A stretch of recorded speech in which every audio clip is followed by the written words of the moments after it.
Hi everyone, it's Mike here. Thanks for joining me today for another start to finish video, and today I'm playing in my dictionary art journal. So I've opened the book up at random and I'm just going to scan through all of the different words that are on this double page spread until I see one that fires my imagination or one that inspires me enough to be able to want to play with that word. So I'm scanning through. I've seen a couple, but today I like the word octopus. So I've nipped to my computer and downloaded a clip art image of an octopus that I'm going to cut out with a craft knife, and this is what it looks like. I'm going to use him as a mask. So before I do anything, I'm going to create a spritz with some paints that I have with the spritz bottle, and I've chosen my Reeves paint, my Reeves acrylic, and I'm going to use cerulean blue hue, deep turquoise, viridian and titanium white. So I've gone ahead and created the spritz with those two paints just to create a softer pastel shade. I'm just giving it a shake there, and I'm going to bring my dictionary back in and I'm going to lay the mask that I've created onto the page, and I've already masked out the word octopus so I don't obscure that in any way. And all I'm going to do now is just to spritz over the top of the mask to create a rough kind of reversed gap, if you like, or the absence of the octopus. So I'm just going to spritz around the page until I'm happy with the amount of paint that's on the page. So I'm spritzing over the top and I'm wanting a kind of hazy line around the outside of the octopus shape. I don't want a crystal clear one, I just want one that I can go in there later on and sharpen up with some darker black lines. So before I can do anything else at all, I need to dry that page. So I'm just going to grab my heat tool and give the page a really good heat blast just to make sure it's all nice and dry before I move on to the next stage. Now I'm grabbing a pencil. Now all I'm going to do is just go lightly around the outside of the shape of the octopus so I know where I need to go. And I'm just going to do a light drawing all the way around just to define where the shape of the octopus needs to be. So I'm just going around the outside of the shape of the octopus's tentacles. Like I said, just drawing in a light penciled line, just defining where they are, where they cross over, and the placement for them. And it doesn't matter whether the paint that I've spritzed on has seeped underneath the mask, because I'm going to be painting that over anyway.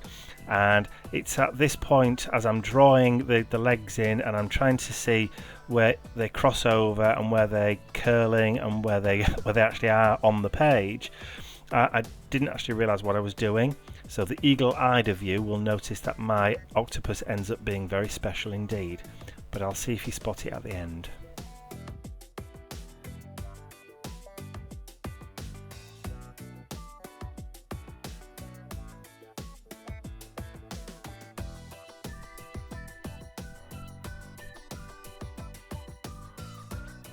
So I've got the placement of all the tentacles of the octopus, and then I'm just going to briefly nip across there and also define the outline of the octopus's eyes, and then we're ready to add some colour.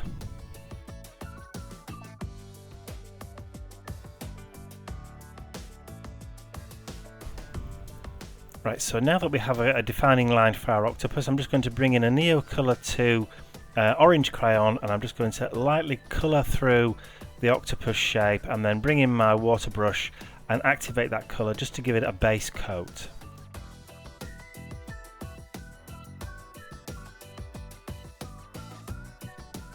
So with the dictionary pages being quite thin paper, I'm not trying to put on too much water at any one time, so which is why I'm only doing a light colouring on the actual octopus, because I will go back in there later when it's dry and add some more colour, as you will see. But for the time being, I'm just going to go around and just add in a very, very light, very first base coat.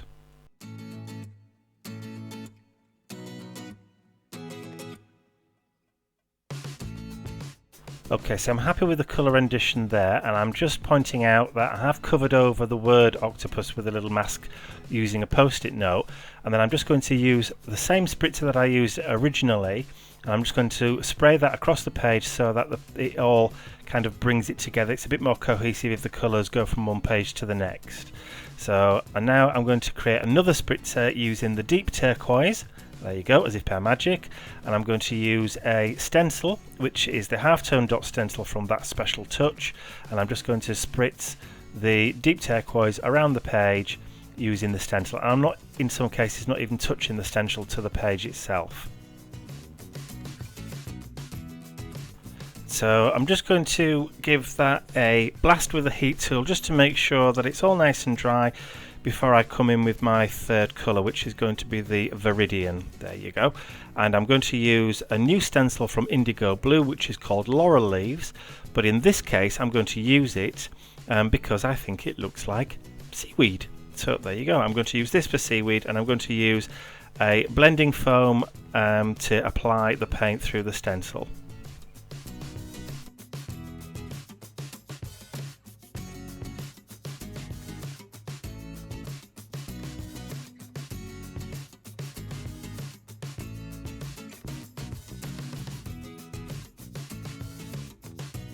So I'm just applying that paint through the stencil across the bottom of the page just to give it that seaweed kind of effect, and I am going to bring the green seaweed over the top of some of the octopus's tentacles, because obviously the octopus would be behind some and not others, so just to give it a little bit of depth and dimension. And I'm also varying the depth of the colour that I'm putting through the stencil just to give a little bit of variation of colour on the seaweed. I've taken the post-it note off the top of the word octopus, and I'm just bringing that seaweed right up underneath it because I want to include that word as part of the page, so it does kind of bring it all together if you draw attention to the word at a later time with some black outline.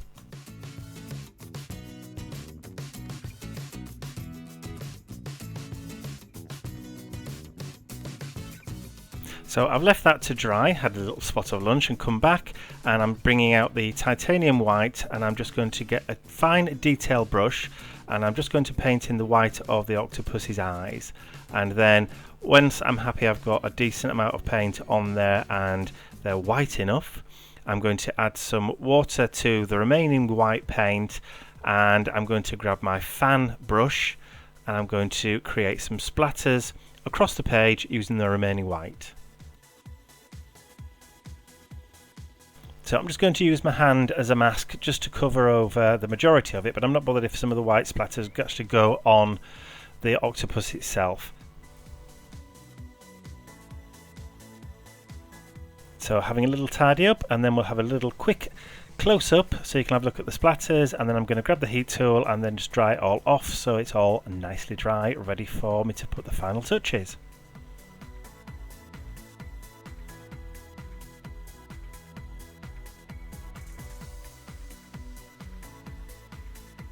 So to add the final touches and the final detail to my page, I'm using my Faber-Castell small Pit Artist pen, and I'm just going to draw a box around the word octopus on the page, and I'm creating some really sketchy lines. I'm not doing perfect lines, I want it to be all very sketchy because that's the look for the page.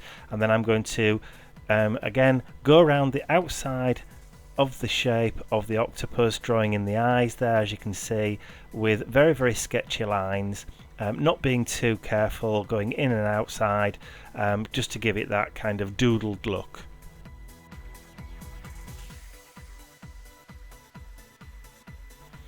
And even at this stage I hadn't realised how special my octopus was, and if you have noticed, then well done you, but I still hadn't noticed at this point.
and it was just about here, as I was counting the legs while I was actually drawing the outside lines, that I suddenly realised it got 9 legs, or 9 tentacles.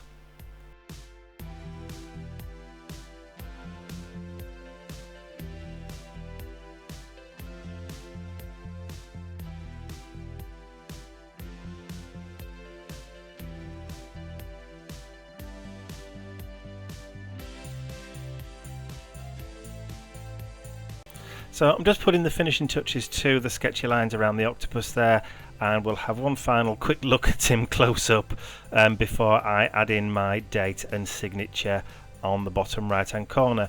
And as I'm actually putting the date and my signature on there, I realised that I think actually I wanted to add some bit of sparkle or a bit of shine to it. So I end up getting my small bottle of glossy accents out and add some little kind of bubbles to the page that I was just going to then leave to dry naturally. So that's about it for this art journal page. If you've enjoyed watching the process video, please do give it a thumbs up so YouTube know that you like to see more from me, and they will also recommend my YouTube channel to other people. And if you haven't subscribed already, you can do so by clicking the button at the end of the video. But don't forget, I also post on my blog regularly too, and sometimes I add things on that I don't do on YouTube, so check out my blog too. So thanks for watching, and I hope you'll join me again real soon.